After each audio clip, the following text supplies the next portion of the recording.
Welcome to The Uncanny Lens, where we are exploring self-concept reflections in pop culture and media. I'm your co-host, Jinx. And I'm Minx. What is new in your media mindset this week, Jinx?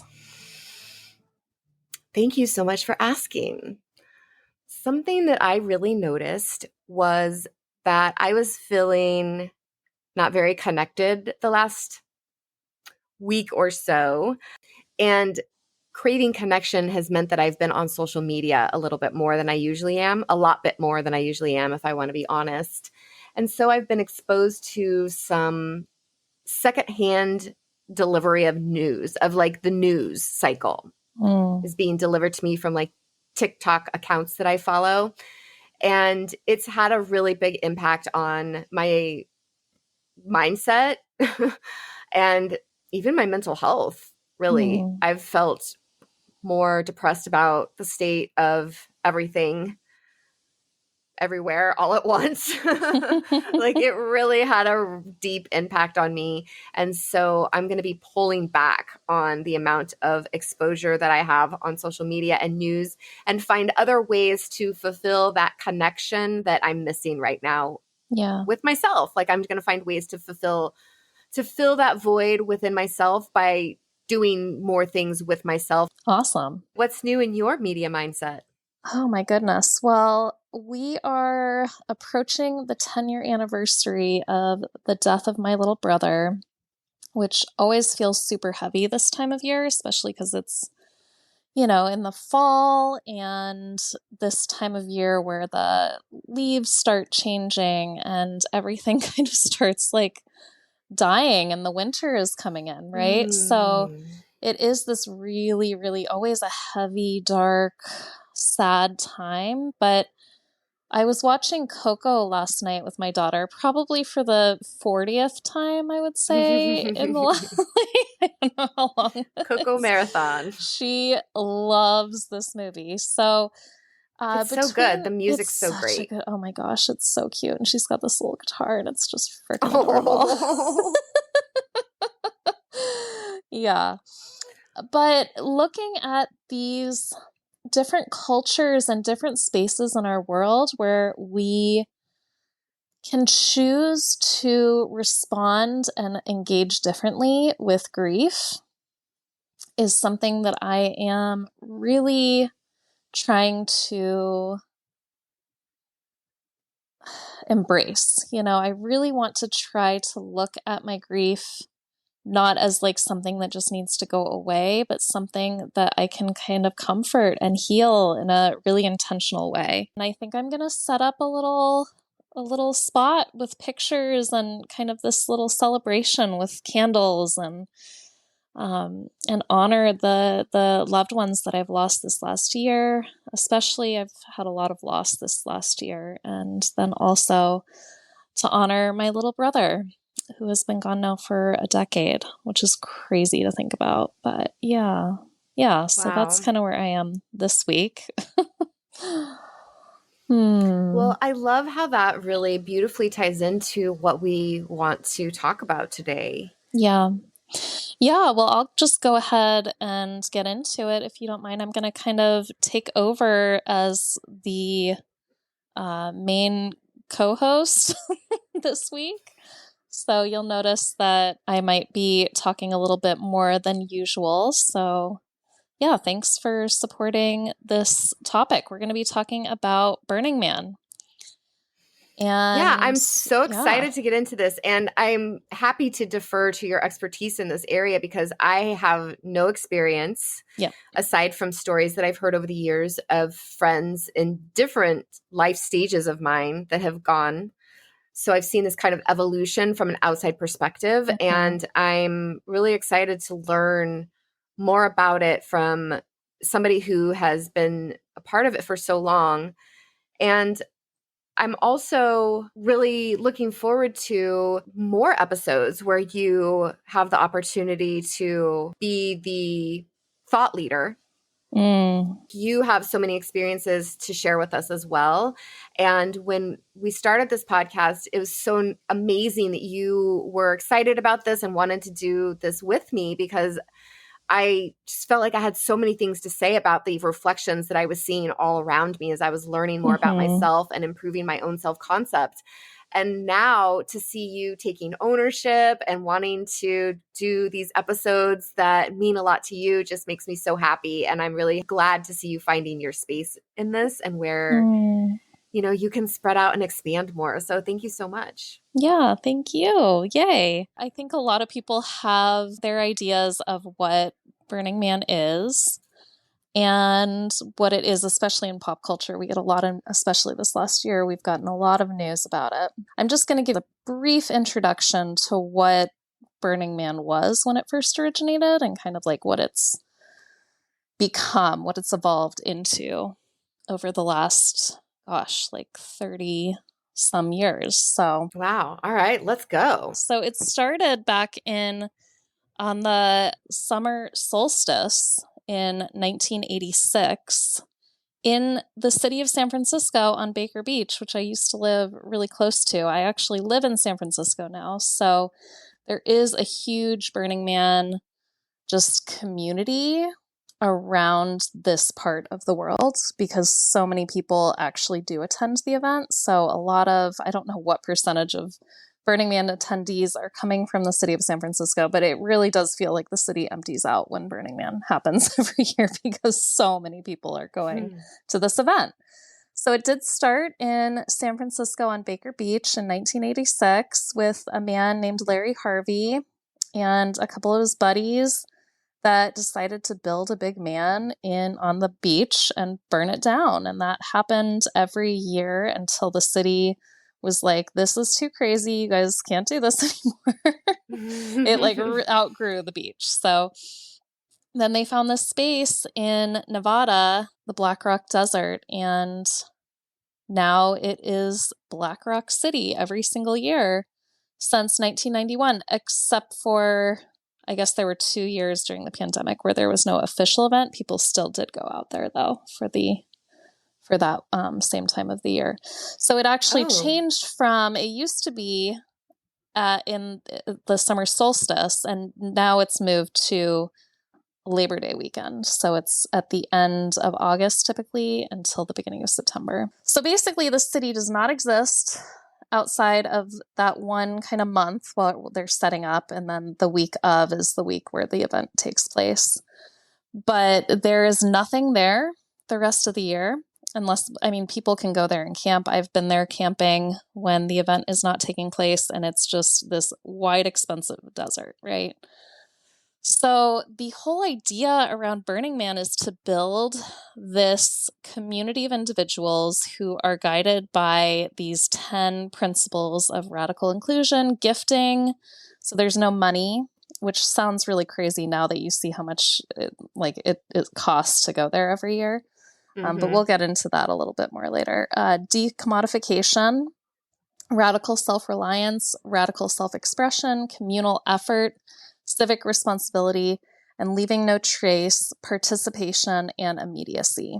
So it really is this community experiment, I would say, right? That now has kind of spread into different types of communities that are being built around the world, right? So then we start looking at like, what are eco-villages taking on? Like, how has this experiment kind of trickled into these other experiments that are longer term, right? And maybe more permanent, right?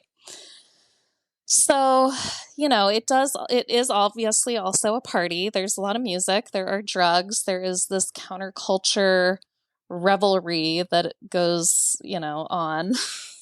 People build the most insane art cars, and just art pieces and costumes and, decorating their bikes. It is so much creativity, and it is so wild.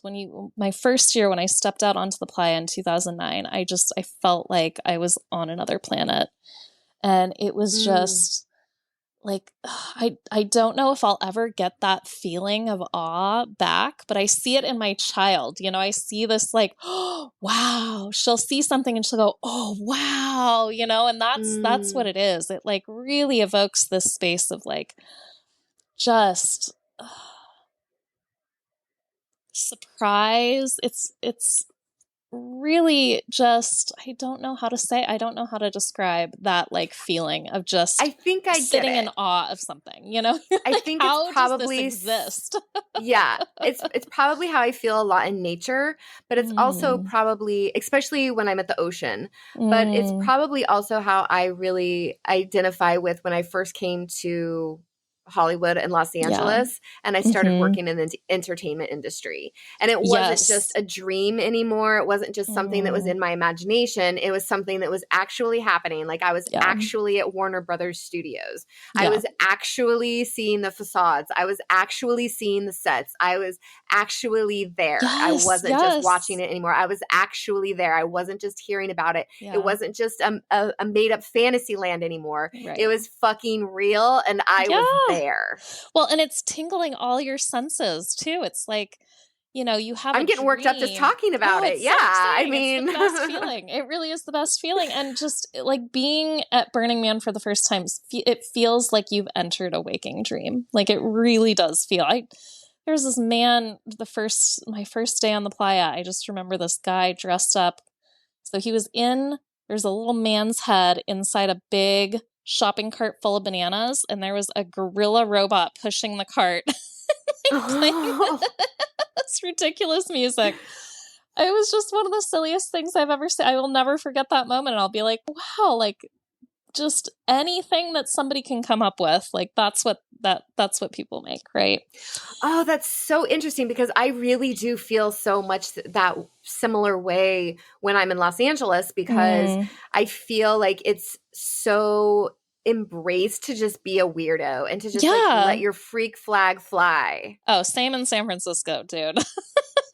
We- yeah, yeah, exactly. So for me, going there as a 20, gosh, how old was I? I was 24 when I first went to Burning Man in 2009. And kind of that, like, being this really formidable experience that I had in my kind of early 20s, early mid 20s, right? As I was still kind of learning about who I am, what mark do I want to make on this life that I have here, and who do I want to spend that time with, right?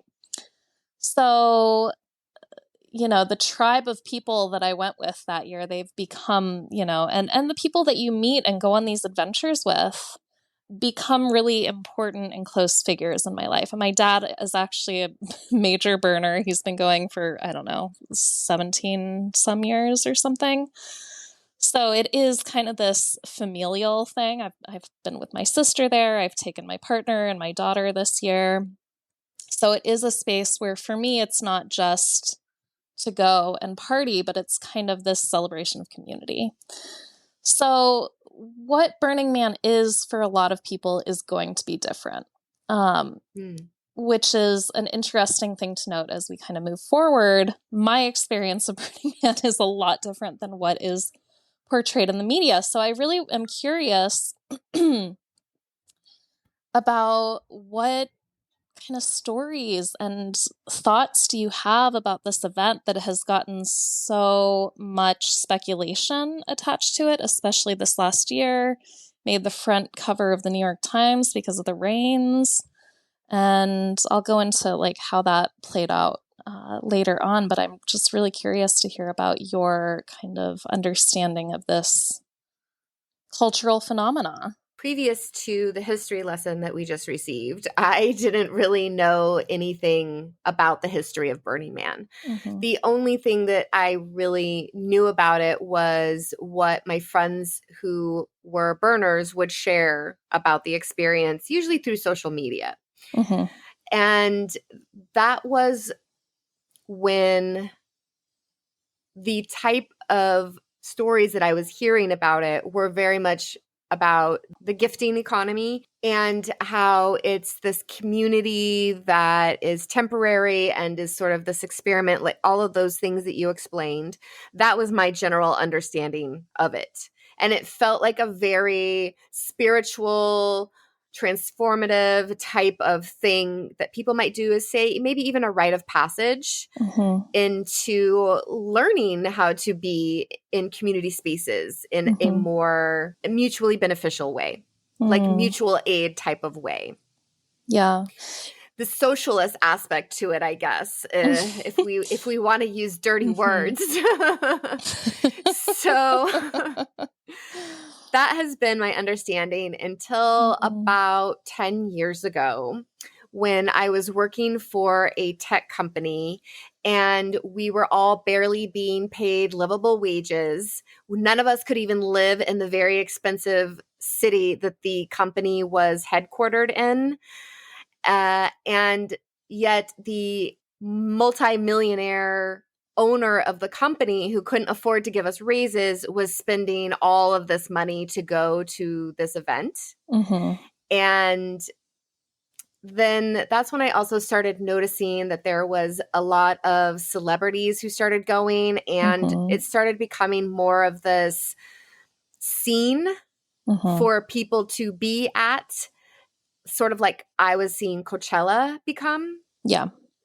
And even I think what has happened with some of the other festivals, I don't know. I don't go to festivals anymore. I haven't been to a festival in a really long time. So about the time that they started getting as big Really as they big, yeah. did is when I stopped having an interest in them, if I want to be honest. Yeah, yeah, totally. So for me, my current perception is honestly what I saw reflected back to me in a lot of the news being delivered from people who were not at the event, right? So outside of the event on social media.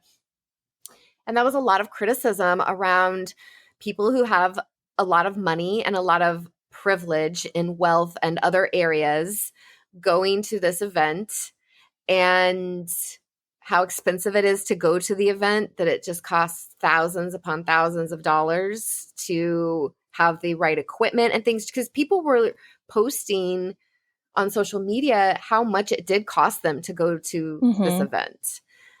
And I think that all of that was kind of disturbing to me, because it's really not accessible to all sorts of groups of people who could really benefit from these types of experiences and exposure to community.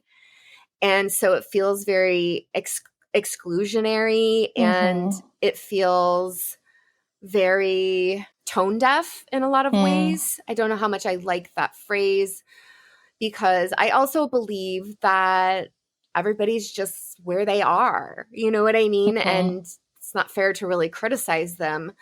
But I wasn't the type of person who was taking any joy in seeing people trapped in the mud or in the rain or anything like that. I wasn't like, ha ha ha, that's what you get. Like right. that. Yeah. No, that wasn't anything that was going on for me. I was actually fascinated by what I was seeing coming out of social media from people who were actually there. Yeah. And who were, just putting plastic bags on their feet, or were dancing in the rain and the mud, or were still just trying to find and make the best of it, because that is what my original impression was that the event was about. Maybe it was like the OG burners who were the ones who were able to do that, or just people who really do fully embrace the 10 principles that you named at the beginning, because the other thing that I saw was a lot of people like just left their cars behind and their tents behind, and that's fucking not leave no trace at all. Yeah, exactly. You know what I mean? And so there were a lot of concerns about that from me, from an environmental climate justice standpoint. I have a really strong sense of justice, and it really bothers me, the hypocrisy that is involved with the principles that are laid out, how much money it costs to buy tickets and go to this event, how exclusionary it is, and then the effects that it's having on the environment. So I have a lot of conflicting perspectives, which are causing a lot of conflicting emotions and a lot of conflicting reflections. I mean, that's essentially what I'm seeing, though, is what's conflicted with inside of me is what I'm seeing playing out in what I'm getting back. And so, it's very conflicting inside of me, because it sounds like an opportunity for growth. And it also just sounds very bloated. Yeah, that's a great, those are some good words used to describe that. So, I think that there is a lot of what you've just shared, I think exists for a great deal of people who have never been, and even the people that do still go and are a part of this community. And, we do even see kind of reflected in pop culture what people assume or think that Burning Man is all about. And you'll kind of see that in either mentioned or depicted in TV shows and movies. And I rewatched this episode of Malcolm in the Middle, which is from, I think, like 2007 or like a while ago, right? And they as a family go to Burning Man, and it's just this hilarious, like, thing that plays out as, happens in Malcolm in the Middle. But how Burning Man is depicted there, like there's cactus everywhere, and there's no plants anywhere close by. Like you will not find a plant on the Playa. That is not going to happen unless somebody brought it there. So which you're I not think that supposed would to do. also be hard for me. Yeah, not seeing trees. Yeah, I was there for a month one time, and it was like when I left, I was like, oh my God, trees. Oh my God, humidity. Oh my God, green. I haven't seen green, like not besides neon green. Yeah, no, totally. There is this like, I mean, this is like a barren space. It is also actually a sacred space for the Paiute Indians. There's a native tribe that comes and they actually participate in the event. A lot of the members of this tribe, they come to Burning Man every year and they bless the temple, and I got to be a part of that whole ritual. So there is this indigenous contribution to this event that I don't think really happens with too many other, I think like maybe the rainbow. Are the indigenous cultures making any living from this event? Like, are they benefiting from this in any way? I know that like the towns and communities close to Burning Man benefit from like, the people that come through every single year.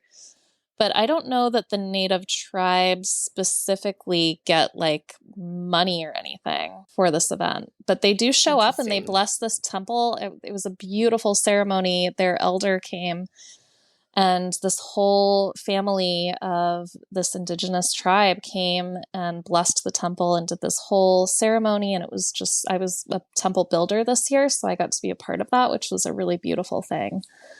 So there are these projects and there are these pieces of Burning Man that don't exist in other places in the world. And for me, this was the reason that I really wanted to go to Burning Man this year. I talked a little bit earlier about grief and my mindset around that right now as I'm aging. And, more and more people and more, animals and more loved ones are passing, right? And transitioning into the next whatever, the next space, right? Outside of this physical realm on this planet that we have right now. And there isn't a whole lot of opportunity to grieve in a safe and productive way in our society that I've found. I'm, not a religious person, and I have found that the temple project at Burning Man is an opportunity to grieve in a really safe and beautiful way that I have not seen anywhere else in my travels or in my life. And so for me, after losing my dear friend who brought me to my first burn, passed away in January. And right when that happened, I knew that I wanted to be a part of this temple project. My dad was also a part of it, and I brought my daughter with me.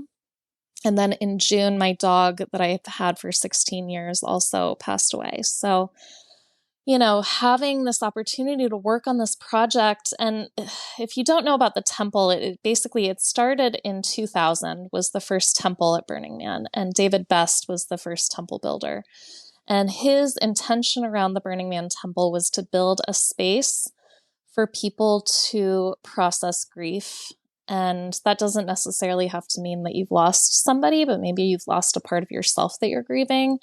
or you've lost a relationship, or, there's something that you want to transition and move on from, and that this is a space to do so in like a non-judgmental way. Like there's, it's open to all religious backgrounds, any kind of spiritual beliefs. So it is just this like very accepting space that doesn't feel exclusionary or judgmental.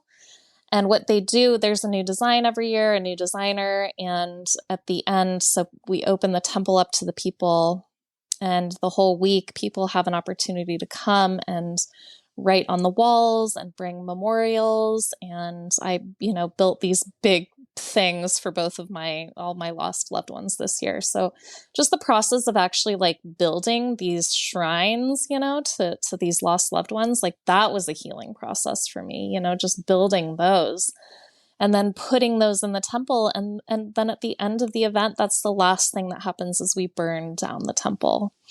And so the temple burn is just this beautiful moment where everyone is quiet and introspective. It's not all the art cars turn off their loud music. It's like people just sit with with the beauty and the pain and the grief of this. But one of my favorite things that somebody said to me during my first temple build, which was in 2019, was that grief is love with no place to go. So we're building it one.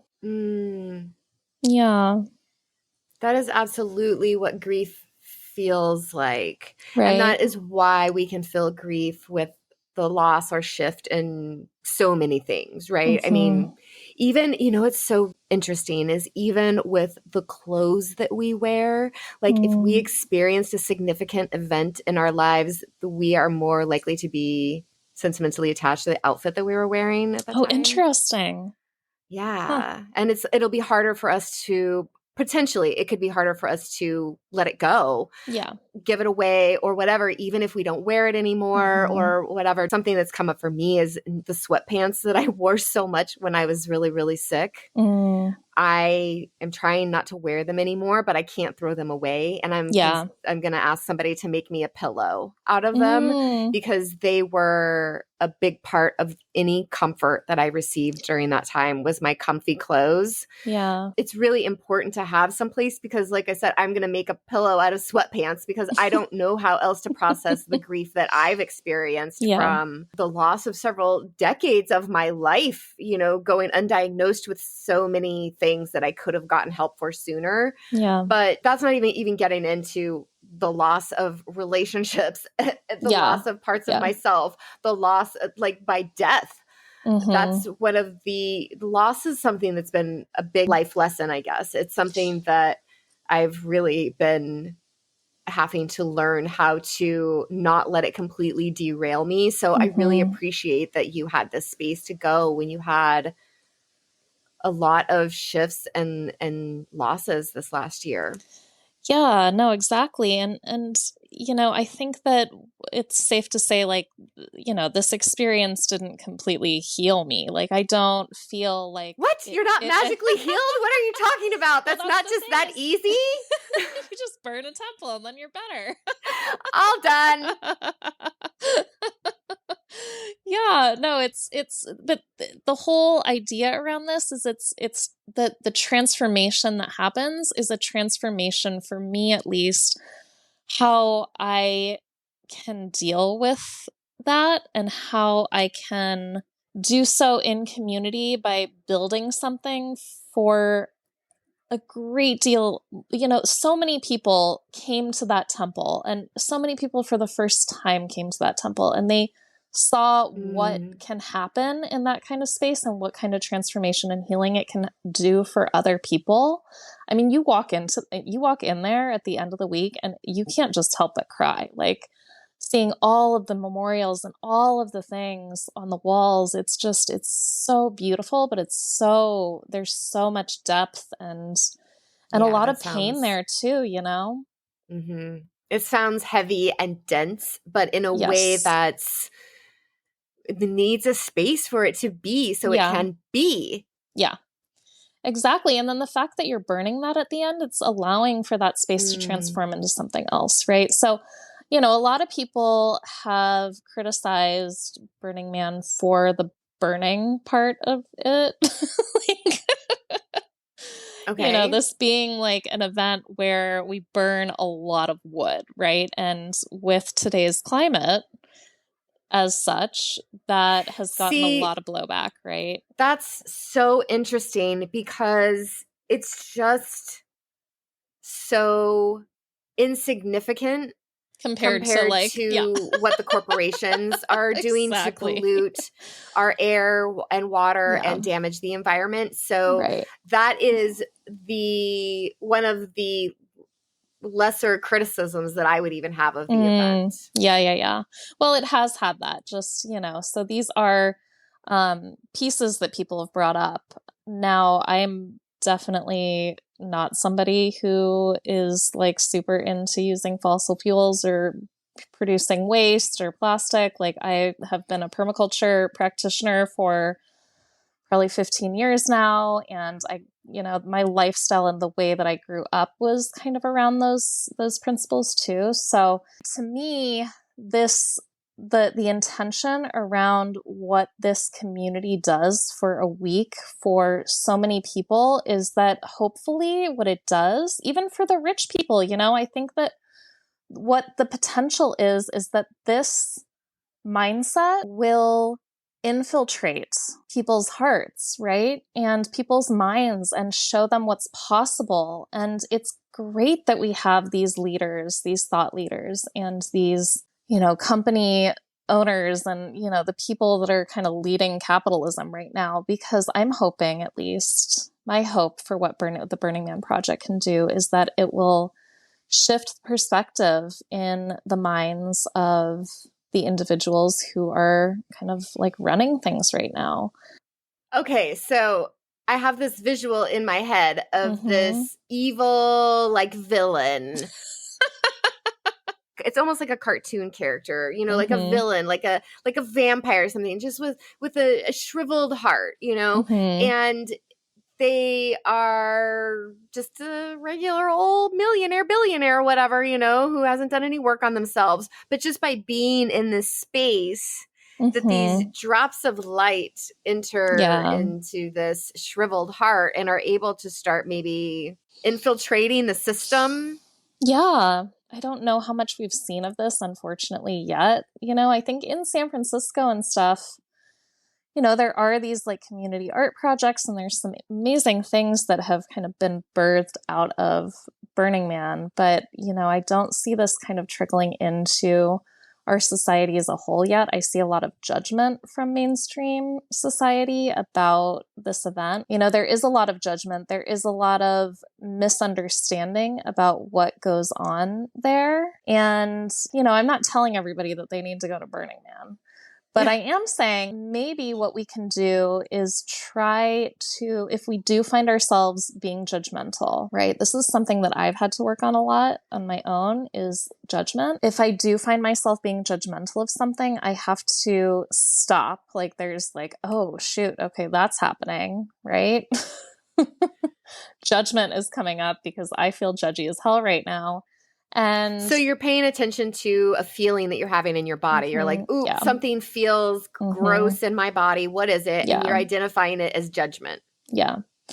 Yeah, this like superiority complex too. If you kind of Mm. have this feeling like, oh, I'm right and they're wrong, right? Mm-hmm. That's maybe where that might be apparent, is you can see that maybe you're coming up with some judgment there.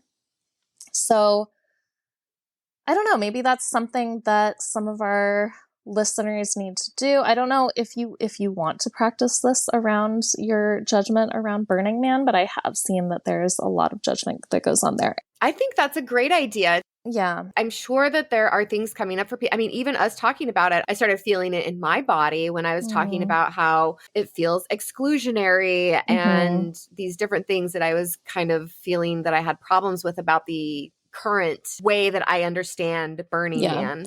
Well, and you know what's thinking when we say exclusionary, like if you really wanted to go to Burning Man and you don't have any money, there are ways to do that. Like people come for free. They get free tickets because they can participate, right?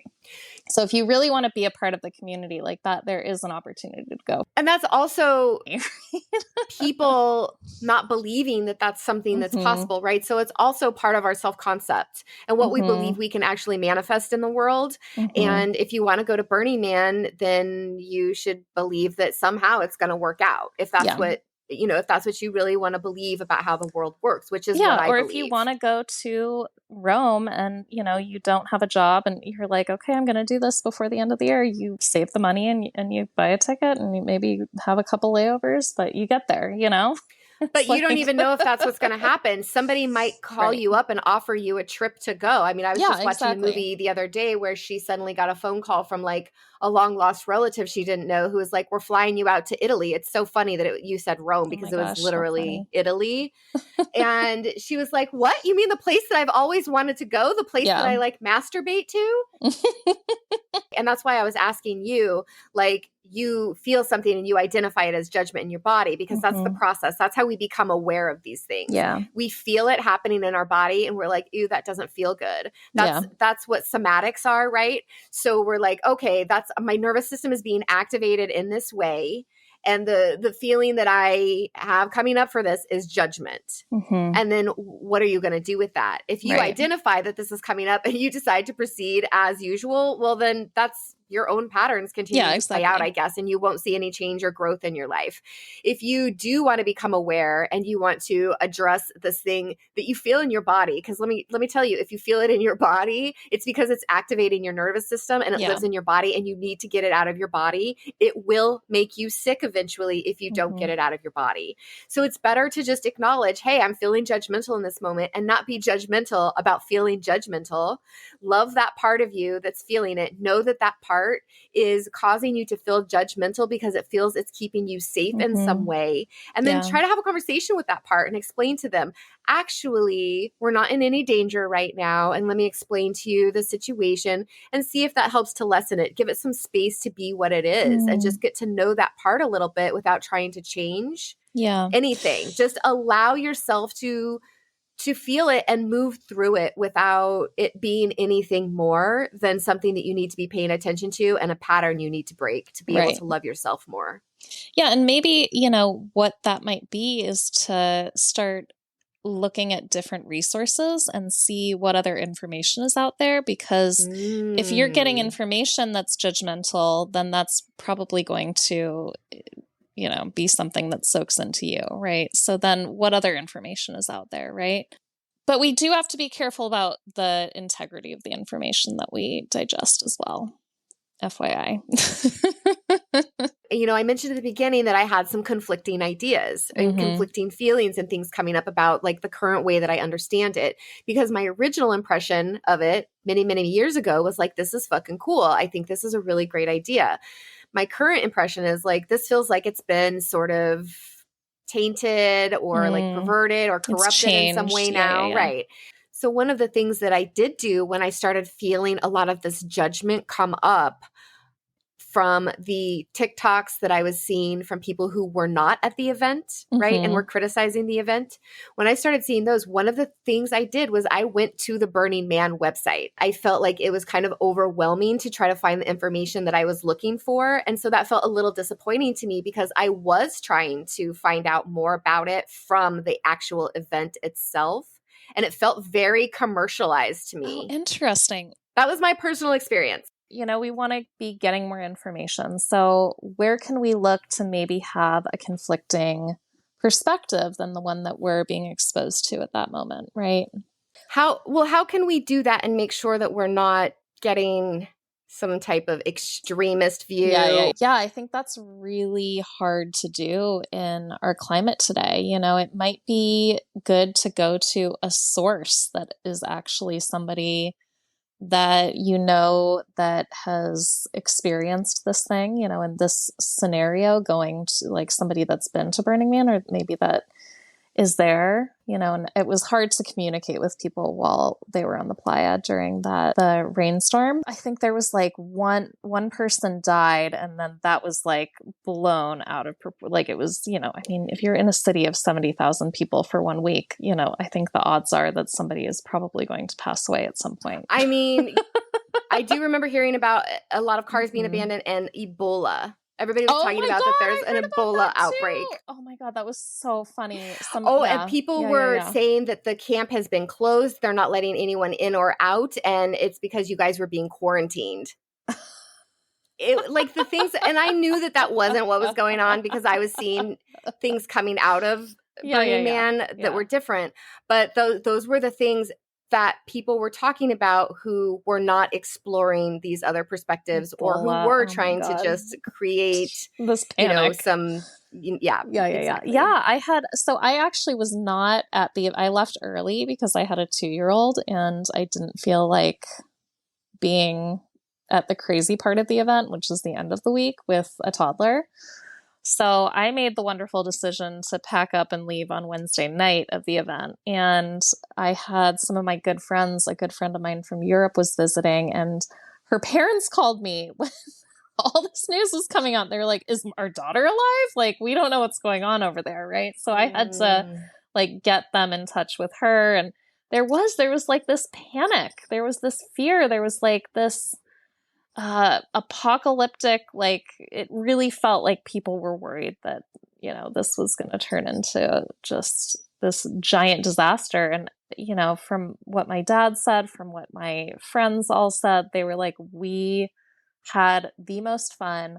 The community came together in such a beautiful way. I was a part of the temple kitchen crew, and our kitchen was able to feed a bunch of other camps and people that maybe were supposed to leave and didn't have enough provisions, because we brought enough, and that's what happened there. Then that's the kind of thing that happened. That's the kind of thing that you can expect at Burning Man. You should expect kindness.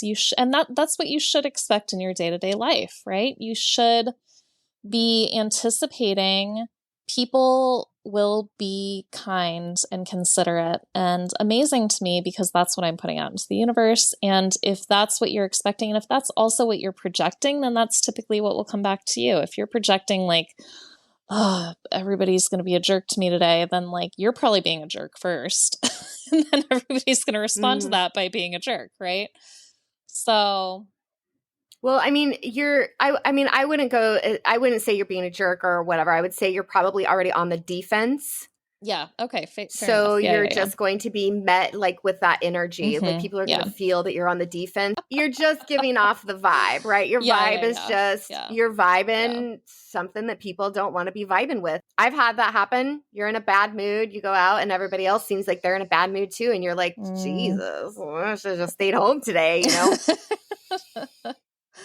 100%. But we're just attracting, we're like magnets. We're just attracting that to us. We're attracting those experiences. Yeah. And so what I love about the difference is so much of what I heard coming out of there was what you just described. There was this mutual aid sort of thing, everybody coming together and taking care of each other. Yeah. And so much of what people saw on the outside was the complete opposite, right? They couldn't see these principles being played out, right? Not Not only because they weren't there, but maybe they weren't looking for the information, or maybe they just couldn't see it because their mindset isn't there and they're just not aligned with that type of mindset. And so if they're just thinking that the world is, everyone is on their own, everyone for themselves. Yeah, it's a dog eat dog like world. Crazy panic and people are going to be looting. And that's the only lens you can see things through. Then that's what you're going to anticipate is going to happen. And you're going to look for all of the clues that reflect that back to you. Yeah. Yeah. Even if they're made up. Right. If they confirm whatever your story is that you're telling, then you're just going to keep repeating that pattern. You have to, like we said, get out of that, become aware of where these judgments are or this different perspective is, and then switch gears. Yeah. So, you know what that says to me about what Burning Man has done, though, is that because during a crisis, that what could have been potentially a crisis, people didn't react in that way. Like that wasn't Mm. that the community instead, they had choices, and the community chose to be kind, be compassionate, be loving, be gentle, and be caring for each other. And that is a choice we can make, right? Yeah. And it's one that I think is rooted in love rather than Mm-hmm. fear, Yeah. in believing in yourself and your community rather than feeling afraid and you can't Alone. trust your Yeah. community and Mm-hmm. you don't know how you're going to be able to survive on your own. Mm-hmm. Yeah. It's scary. It It can is. be really activating. And community is so important. I think that this is something that we really lose in especially in the United States. I've lived in Europe and other places, and the community feel and the importance of community in other places is like way bigger. Like I would have friends drop anything they were doing and be like, I will come be with you right now if you need me. I will drop everything. I don't care that I have to work. I don't care that I will figure it out, but I will be there for you. And there isn't as much of that here. It's not Right. ingrained into us. It's like, okay, you got to be tough. You got to work hard. You've got to like take care of yourself, and because nobody else is going to do it. Right. Well, So even when it comes to things like bereavement, yeah. you're Mm-hmm. lucky if you have a job that will give you bereavement pay. Yeah, And if you exactly. do, you probably are only going to get bereavement pay for 2 to 3 days, and it will be for only immediate family Yeah. members. So it's not just that it's been ingrained to us. It's literally Mm-hmm. built into our systems Yeah. that we cannot be there for each other without suffering some type Yeah. of, well, perceived Mm-hmm. harm to our own well-being then, right? Mm-hmm. So it's like, yes, I want to be there for you, but if I have to take a day off from work and I don't get paid for I will that, get that fired. ends up Yeah. causing Yeah. harm Yeah. Yeah. for me. It could put Mm-hmm. my job in danger. It could mean I don't get a Mm-hmm. bill paid this month, Yeah. but I also want to be there for you. Like, how Right. can I do both? And the Yeah. answer is, in our current culture, you can't unless you are Yeah. already very wealthy Mm-hmm. and have access, or privileged in some other way and have Yeah. access to these things, which is fine if you do. That's great. But we want to make sure that everybody Yeah. does. Mm-hmm. Having our basic needs met is not accessible in our society. And, finding ways where we can start building a community that does allow for this stuff, like that's why the Burning Man experiment is so impressive and amazing to me, and why I keep going back. And I don't go back every year. That's not, I haven't made it a priority to like really make that pilgrimage every single year. It's kind of like, if it works out, great. If it's not going to work out that year, I'm not going Yeah. to, You I just know go with it'll the still be flow there. around it. You're Exactly. not Right. attached Exactly. to how that's nice. I like that. I wish I Yeah. could be like Yeah. that more in life. Well, you kind of have to when you've got another person attached to you. It was going to be kind of hard to take my daughter to Burning Man before this year, but I'm really glad that she got to see that for the first time too.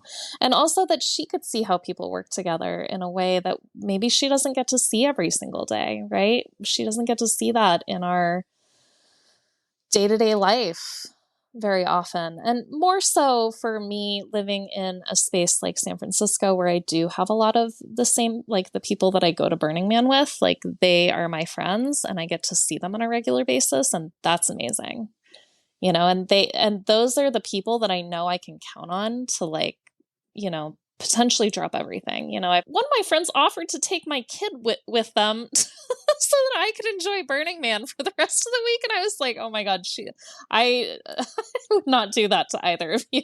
But like, those are the kind of radically generous things that you will find there. And it makes you want to be radically generous too. Mm. And I spent 6 months of my life this year kind of volunteering on this project, and it was it took a lot of time out of my day-to-day life, but it was for something that I really cared about and really believed in and I'm really passionate Mm. about. So, I feel like this project could potentially be really big for our kind of what we want humanity 2.0 to look like. Because the first version, maybe we can just see like what does humanity 2.0 look like? What does that look like within you? And what does that look like within our communities? How do you think you're going to take everything that we've been talking about today and infuse it into your self-concept and everything moving forward? Yeah, for me, it's been really hard for me to ask for help when I need it.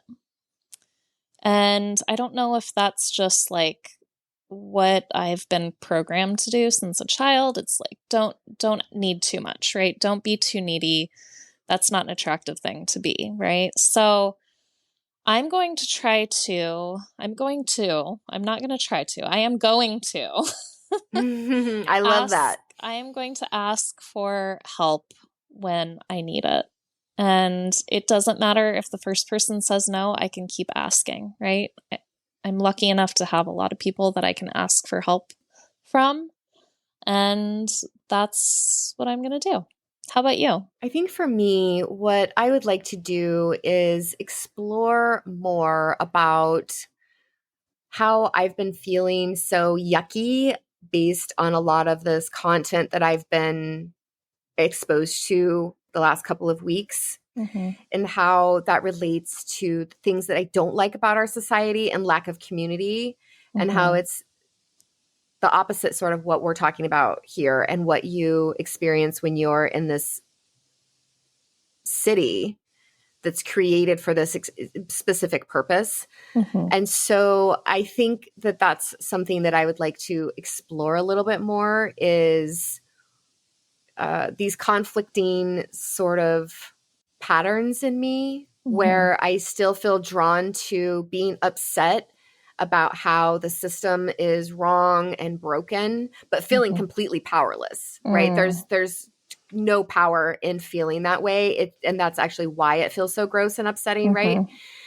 And remembering that the power of community and what we're seeing a shift in right now, as far as seeing a lot of strikes happening within unions, just like with the auto workers and with the writers and the actors strike. And we know that there are lots of other unions that are striking. There have been some things related to certain airlines, and there have been some things related to medical care. So there are several different types of professions, right? And so just looking at that shift in community perspective that we're seeing and looking for more examples of that rather than focusing on the scary things. Yeah. Yeah, exactly. There is so much good news. You're right. Like, we just need to integrate that more into our worldview, I think, and understand that it's not perfect yet. Like, we have a lot of things that we want to shift and change, but it is happening, right? There are wins, right? We are gaining ground. And the other thing that I want to do is continue to be really critical of who I'm getting my information from. Yeah. So I tend to be more willing to trust things that I'm seeing from everyday people posting their experiences about life and what's going on in their life than I am to see any type of like press conference or anything like that. Because when I'm watching press conferences and there are these reporters asking these questions like to the auto workers, like, what do you have to say to the Americans who are going to be impacted by your decision to strike? Yeah. I was so offended by that question. I was like, what do you say? What are you talking about? What do you say to the billionaires who are allowing these things to happen? Yeah. To the people whose pay has increased 40%, and then who are CEOs, and then the others who are getting very little increase in pay. What are you talking about? So those types of questions really bother me. But then when I see the answers, they're super fucking cool. And so what I'm finding is if I just listen to the talking points that let's say the auto workers have to say, if I just listen to their talking points, it pumps me up. Like, it gets me so excited for them. If that media influence is thrown in there with a press conference or a reporter asking a question, it ruins it for me, because I feel like the message that the auto worker union is trying to get across is being lost by these stupid fucking questions. Yeah, I mean, definitely like looking at sources is really important and where we're getting our information from. And also, you know, we are the uncanny lens, maybe trying to see things through a different lens, right? And that's kind of what we're trying to do in this podcast is we're opening our eyes up to different thoughts and different experiences and different worldviews through what we see in pop culture. And that's what we would love to encourage you to do as well, our listeners. Yeah, and see what feels good. And decide if it feels good. Is it feeling good because it's reinforcing an old behavior or pattern that you actually are not being served by anymore, and it's time to let that go? Right? Is it just feeling good because it's comfortable and familiar? Or is it feeling good because it actually nurtures you and nourishes you from the inside out, from the bottom up? Yeah. And I don't mean your cute little booties when I say bottom. I mean, listening to what's happening in your body. And how does that impact others? You know, if it's something that maybe feels good because it's like vengeance, maybe that's not a great, maybe it feels good for the wrong reasons, right?